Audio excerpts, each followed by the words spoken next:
Stop complaining about data centers. No, seriously, stop complaining about data centers. Because every time you ask AI a question, every time you stream Netflix, every time you upload another photo, every time you save another file to the cloud, every time you expect your online banking to work, and every time you open Google Maps, you are casting a vote for more digital infrastructure, a vote for more service, more power, more cooling, more fiber, more data centers. But here's the strange part. Almost nobody wants one built near to their home. And a loud crowd moved through Vancouver Saturday with one clear message: no AI data centers in British Columbia. We all want the digital world. We just don't want to host it. And maybe that's the biggest contradiction of the AI age. No data center, no data centers. Let's be honest with ourselves. Never in human history have we demanded so much from invisible infrastructure. We expect information instantly, movies instantly, answers instantly, packages tomorrow, banking 24 hours a day, every photo backed up forever, unlimited storage, unlimited AI, unlimited convenience, unlimited everything. And if one of those services stops working for even a few minutes, we complain.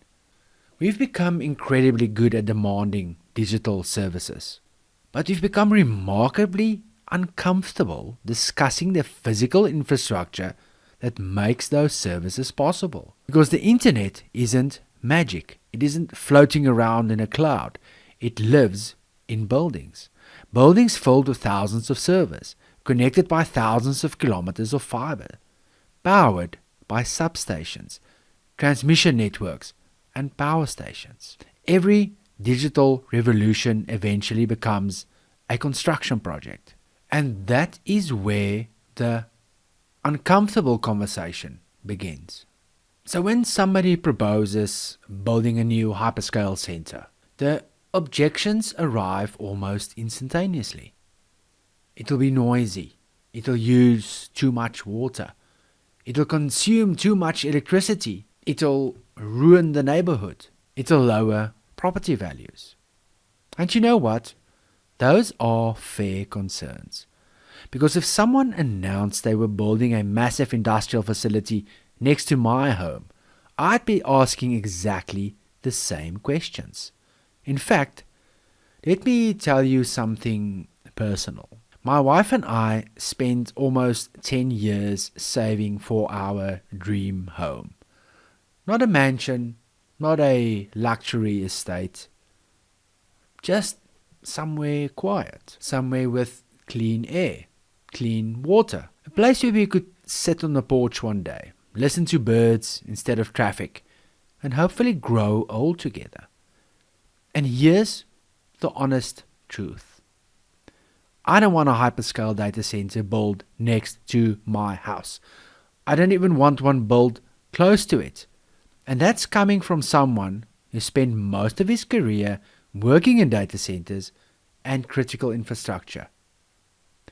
So if you think this video is about telling communities to stop complaining, you've misunderstood me. Because I'd probably be standing right there beside you asking some very difficult questions. The easiest thing in the world is to pick a side. Data centers are ruining communities, or we need more data centers. But engineering has never been about choosing sides. Engineering is about solving problems. Because here's the reality. The family living next to a proposed data center isn't wrong. The engineer designing it isn't wrong. The hospital that depends on it isn't wrong. The student using AI to learn isn't wrong. And the company investing billions isn't automatically wrong.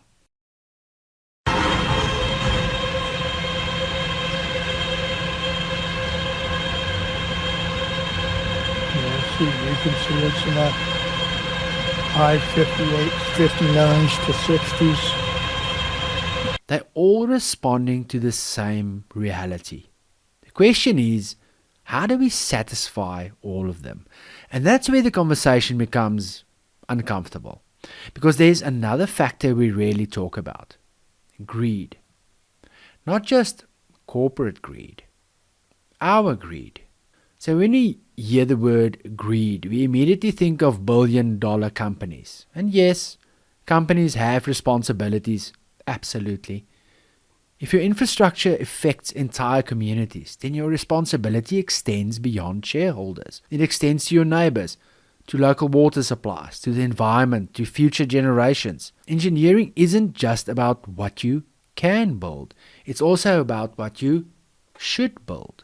But let's not pretend that's the whole story. Because every single one of us has become addicted to convenience. We want unlimited AI, unlimited streaming, unlimited cloud storage, unlimited uptime, unlimited bandwidth, speed, unlimited everything. And somehow we expect all of that to come with no noise, no power stations, no transmission lines, no cooling systems, no constructions, no data centers. We want an infinite digital world with zero physical footprint. And unfortunately, physics doesn't negotiate.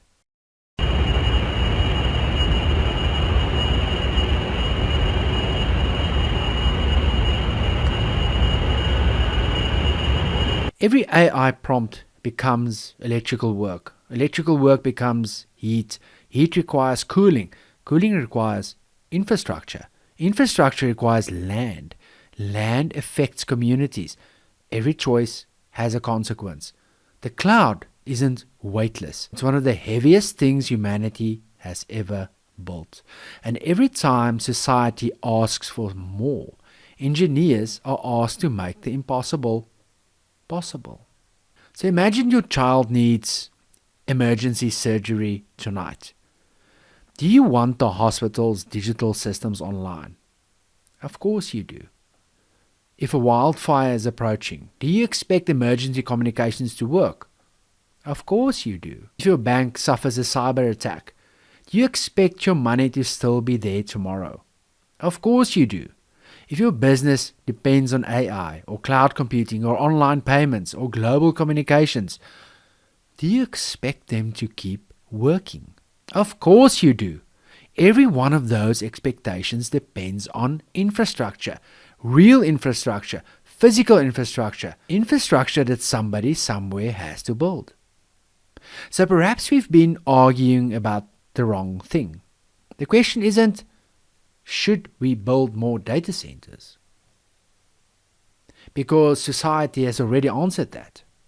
Every click, every stream, every AI prompt, every upload, every online purchase, every cloud backup, every digital interaction is another vote for more infrastructure. So the real question is, how do we build it without making life worse for the people that have to live beside it?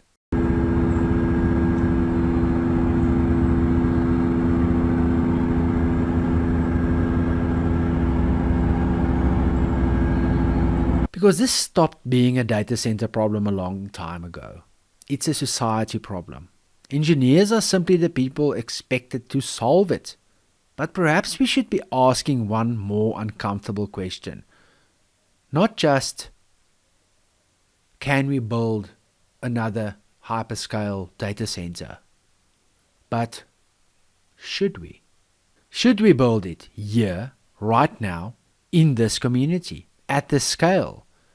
And if the answer is yes, what responsibility do we have to leave that community better than we found it? So no, I'm not really telling you to stop complaining about data centers. In fact, I think you should keep asking difficult questions and demand better solutions. Because difficult questions produce better engineering. Data centers aren't an enemy. Poorly engineered ones are.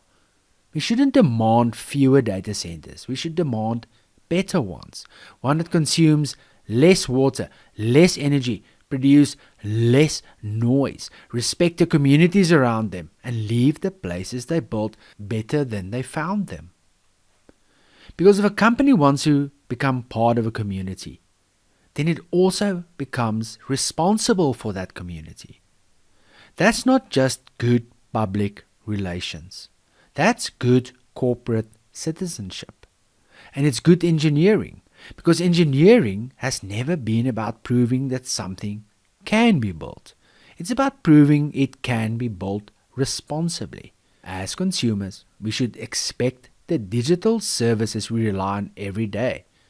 But as citizens, we should also expect the companies building the future to be good neighbors, to listen, to innovate, to minimize their impact, and to leave behind something communities can be proud of.